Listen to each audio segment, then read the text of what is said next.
सभी को नमस्कार दोस्तों, स्वागत है आपका हमारे यूट्यूब चैनल जेनसेट टेक्निकल में।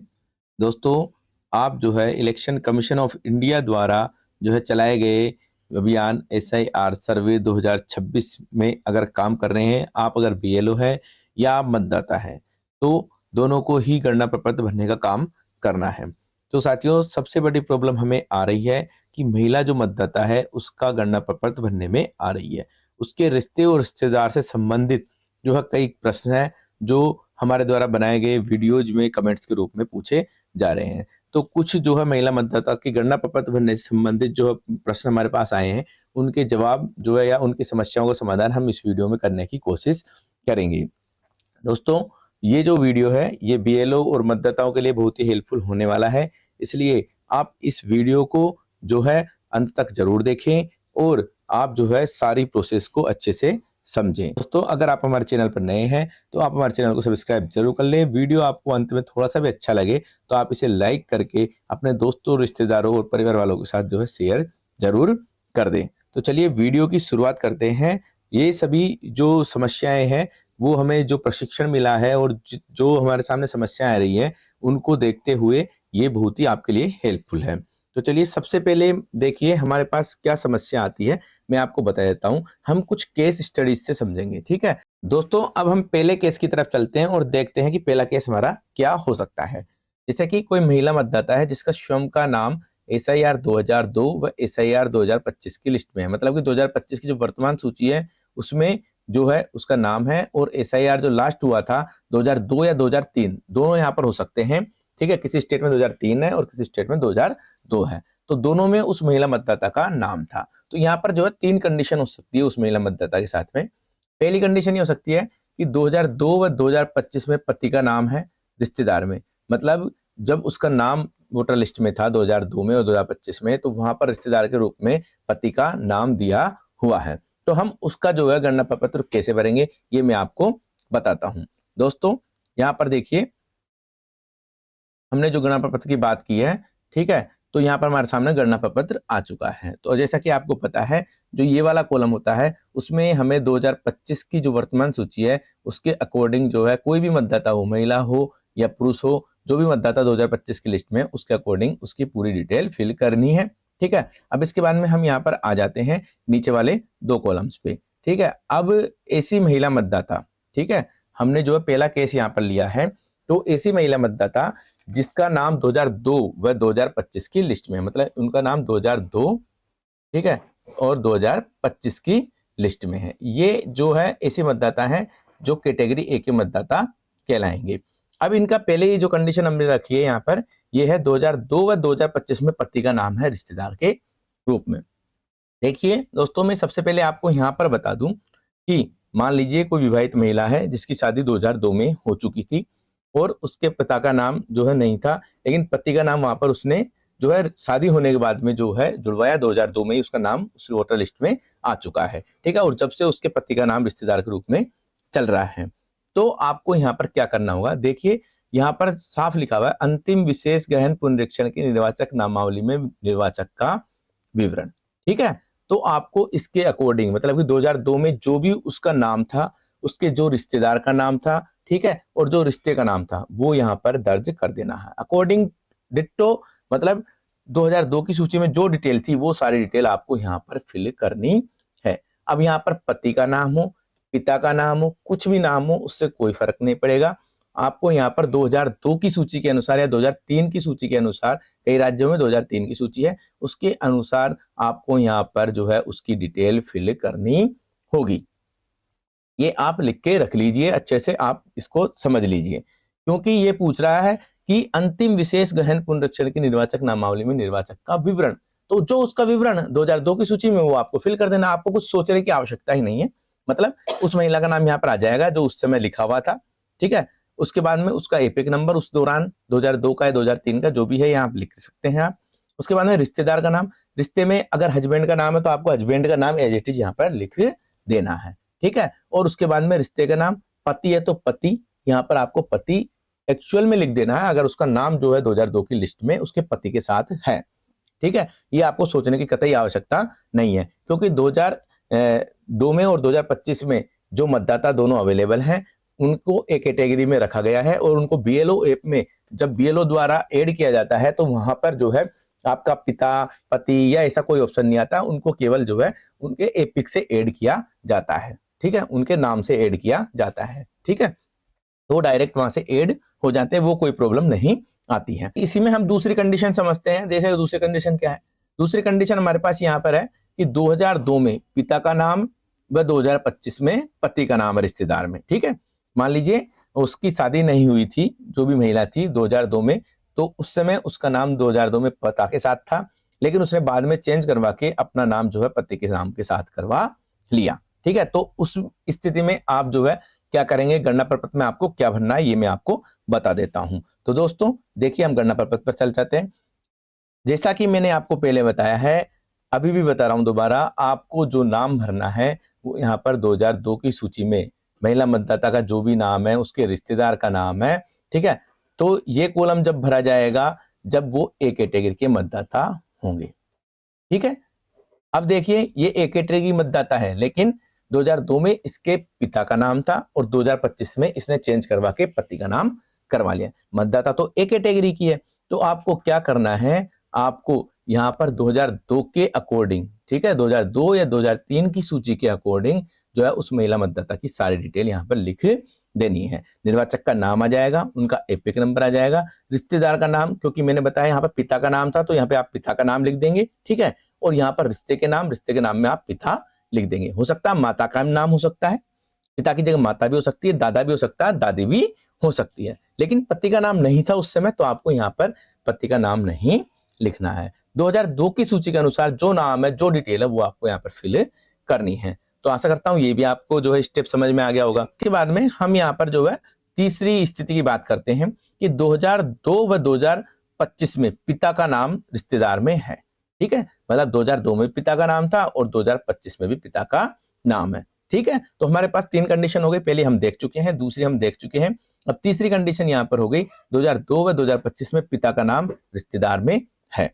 ठीक है, तो उनका क्या किया जाएगा, अब हम बात करते हैं उनका क्या किया जाएगा। तो दोस्तों यहाँ पर देखिए, जब हम यहाँ पर एपिक नंबर में भरेंगे तो जो भी है स्थिति है 2002 व 2025 में पिता का नाम है रिश्तेदार में, तो यहाँ पे क्या करना होता है, ये वाला जो कॉलम है, ठीक है, ये वाला कॉलम हमें 2002 की सूची के अनुसार भरना है, ये आपको फिक्स पता लग चुका है।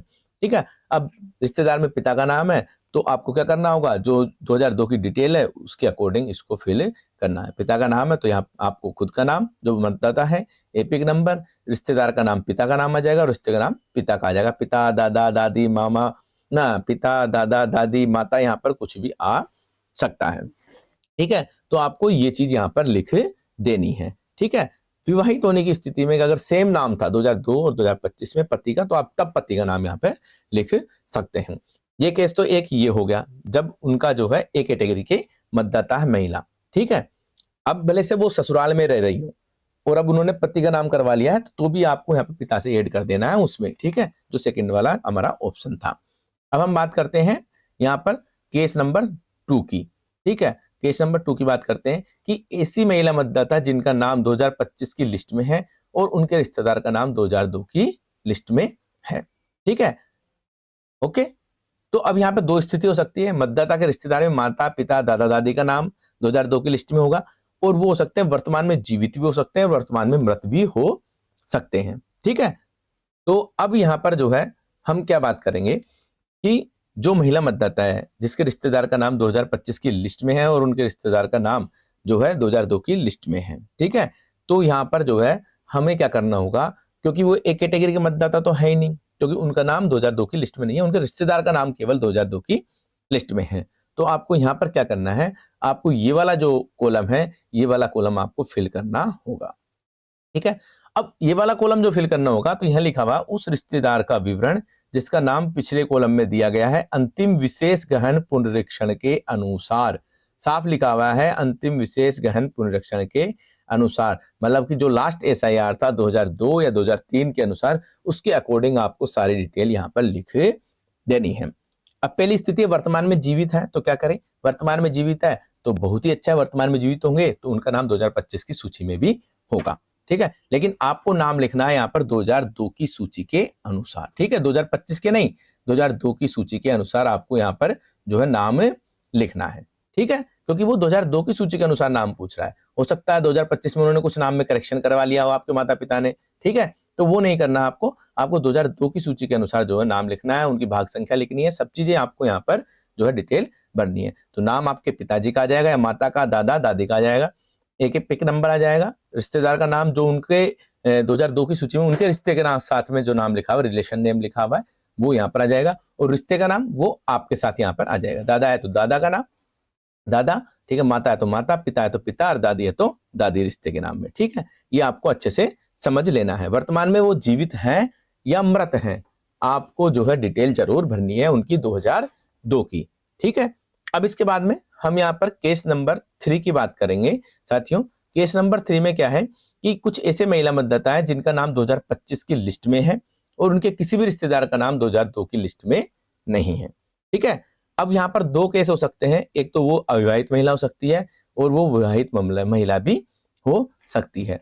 ठीक है, तो हम जो है केस 3 की बात करते हैं। तो चलिए हमारे गणना प्रपत्र पे चलते हैं। अब देखिए गणना प्रपत्र यहाँ पर ओपन हो चुका है।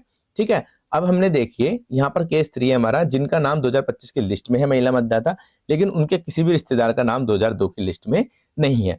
तो देखिए ये दो कॉलम जो है यहाँ पर वो तभी भरे जाएंगे जब 2002 की लिस्ट में नाम हो। ठीक है, लेकिन 2002 की लिस्ट में नाम नहीं है किसी भी रिश्तेदार का, तो ये दो कॉलम यहाँ पर फिल नहीं होंगे। पहली बात तो ये। अब वो अविवाहित महिला हो या विवाहित महिला हो, ठीक है, 2002 की लिस्ट में नाम ही नहीं है उनके किसी रिश्तेदार का, तो आपको इन कॉलम को यहाँ पर नहीं भरना है। अब हम जो है ऊपर की तरफ इसको स्क्रॉल करेंगे। ये जो कॉलम हमारा पहले वाला, इस कॉलम में हमें क्या करना है, यहाँ पर उनका नाम जो विवाहित महिला है या जो अविवाहित महिला है, ठीक है, उनका नाम हमें यहाँ पर जो है 2025 की लिस्ट के अनुसार जो ये सारी डिटेल्स यहाँ पे मांग रहा है, वो सारी डिटेल आपको 2025 के अकॉर्डिंग यहाँ पर फिल कर देनी है, वो अविवाहित महिला हो या विवाहित महिला हो। ठीक है, 2025 में जो भी नाम है वो आपको लिख देना है, लेकिन आपको ये ध्यान रखना है, हो सकता है 2025 में उसका नाम जो है पति के साथ हो, पिता के साथ नहीं हो। लेकिन आपको क्या करना है, आपको यहाँ पर जन्म तिथि आपकी लिखनी है, आधार संख्या लिखना, मोबाइल नंबर लिखना, आपके पिता का नाम आपको यहाँ पर लिखना है। ठीक है, और उनका एपिक नंबर अवेलेबल है अभी का प्रेजेंट का, तो वो आप लिख सकते हैं। माता का नाम आपको लिख देना है यहाँ पर, और माता का एपिक नंबर आपको लिख देना, और अगर आप विवाहित हैं तो आपको पति या पत्नी का नाम यहाँ पर लिख देना है और उनका एपिक नंबर यहाँ पर डाल देना है इस वाले कॉलम में। तो ये चीज आपको ध्यान रखनी है। सारे गणना प्रपत्र में सारी सिंपल चीजें हैं, जो चीज भरनी है वो दी हुई है, तो आप परेशान नहीं हो। आप गणना प्रपत्र को अच्छे से ध्यान से देखें, पूछ क्या रहा है वो उसमें। ठीक है, तो आपको ये चीज यहाँ ध्यान रखनी है। ठीक है, तो अब वो यहाँ पर इस केस में अविवाहित महिला और विवाहित महिला दोनों के केस में अगर 2025 में ही नाम हो उनका, उनके किसी भी रिश्तेदार का नाम नहीं है, तो यहाँ पर क्या होगा, जब आप ये फॉर्म फिल कर देंगे, ठीक है, उसके बाद में आपके पास जो है ERO जो है नोटिस भेजेंगे और आपको जो है हो सकता है कि आपको डॉक्यूमेंट जमा कराने पड़े, उनको डॉक्यूमेंट दिखाने पड़े। ठीक है, तो आप वो तैयार जरूर रख ले डॉक्यूमेंट को, या हो सकता है BLO आपके घर आए, डॉक्यूमेंट चेक करे और वो वेरीफाई घर पर ही करके जाए, तो ये प्रोसेस आपकी बाद में होगी। ठीक है, अब इसके बाद में चौथा केस हमारे पास एक और बनता है। ठीक है, तो हम चौथे केस की बात करते हैं। तो चौथे केस की जो ही बात करते हैं, तो ये केस हो सकता है कि महिला मतदाता जिनका नाम 2002 की सूची में था, लेकिन किसी कारणवश उनका नाम 2025 की सूची में नहीं है। हो सकता है उनकी शादी हुई, उस समय उन्होंने वहां से नाम कटवा लिया और सोचा कि हम दूसरी जगह जुड़वा लेंगे, ठीक है, अपने ससुराल में, लेकिन वो वहां पर नहीं जुड़वा पाए।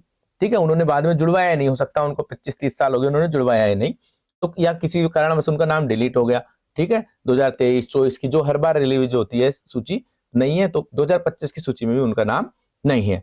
तो आपको इस स्थिति में क्या करना है, इस स्थिति में आपको देखिए यहाँ पर कुछ नहीं करना है, क्योंकि ये जो दो कॉलम है, ये दो कॉलम जब ही भरे जाएंगे तब 2002 या 2003 की सूची में आपका नाम प्रेजेंट हो।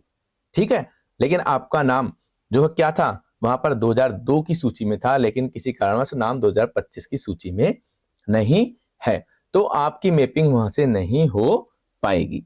ठीक है, तो आपको क्या करना है, आपको जो है वर्तमान सूची में नहीं है आपका नाम 2025 की सूची में, तो आपको नए सिरे से फॉर्म 6 भरना होगा और वो आपको जमा करवाना होगा। मतलब आपको नया आवेदन करना होगा और अपना नाम जो है वोटर लिस्ट 2025 में जो है जुड़वाने के लिए आवेदन करना होगा, जिसके लिए फॉर्म 6 फिल किया जाता है। कौन सा फॉर्म होता है? फॉर्म 6 फिल किया जाता है, जो आप जो है ऑनलाइन voters.eci.gov.in की वेबसाइट से फिल कर सकते हैं। इसके साथ एक डिक्लेरेशन फॉर्म लगेगा, उसको भी आपको जरूर लगा देना है। तो आपका नाम जो है क्या जल्द से जल्द जो है हो सकता है वोटर लिस्ट में आ जाए, ठीक है। और नहीं भी आए अभी तो हो सकता है अगले वाली वोटर लिस्ट में आ जाए। आपको नया फॉर्म 6 जो है फिल कर देना और अपना नाम जुड़वा लेना है। तो दोस्तों ये कुछ केस थे गणना पेपर से संबंधित, महिला मतदाताओं से संबंधित समस्याएं जो आ रही थी वो मैंने आपको इस वीडियो में जो है कोशिश की है समझाने की। अगर आपको ये ठीक लगती हैं तो आप इनको जो है यूज कर सकते हैं, मेरी बताई गई जानकारी को आप उपयोग कर सकते हैं, ठीक है। अन्यथा अगर आपको कोई भी दिक्कत आती है तो आप अपने बीएलओ से जरूर संपर्क कर लें, ठीक है। वो आपको और अच्छी तरह से समझा देंगे। दोस्तों आपको इस वीडियो में दी गई जानकारी कैसी लगी? अगर आपको थोड़ी सी भी अच्छी लगी हो तो आप इस वीडियो को लाइक करके अपने दोस्तों और रिश्तेदारों के साथ शेयर जरूर कर दें और हमारे यूट्यूब चैनल को आप सब्सक्राइब जरूर कर दें। तो मिलेंगे किसी और दिन ऐसे वीडियो के साथ, तब तक के लिए जय हिंद, जय भारत, नमस्कार।